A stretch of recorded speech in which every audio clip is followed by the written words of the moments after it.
all our smart friends in finance predicted doom for the world economy, the American economy, when the president started his tariff shenanigans. I say shenanigans euphemistically, even though it's not a particularly kind word. And they said it was the greatest own goal, and Scott Bessent was an idiot. That doesn't seem to be happening now. We haven't gotten to back to school shopping and Thanksgiving and Halloween and Christmas, but what did the smart people we know in finance who were so derisive, what did they miscalculate? What did they get wrong?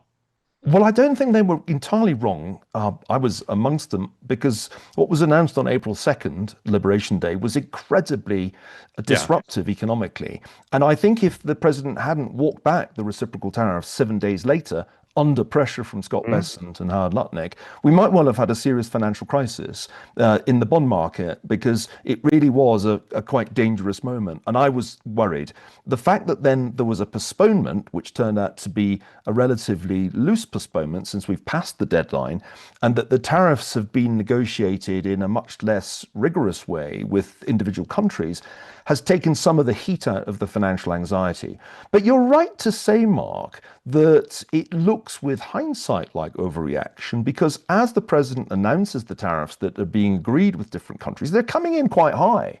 And Yeah. the story Wall Street told itself was, oh, it's all going to end up being 10%, no biggie. I'm struggling to see people with a 10% deal apart from the UK at this point. Everybody else is being asked to pay substantially more. So I think there's a chance that the markets have to take another look at this after the summer. And Yeah. when they do, they're going to discover that the impact on prices is not trivial. It's going to make it hard for the Fed to cut, much harder than it would have been otherwise.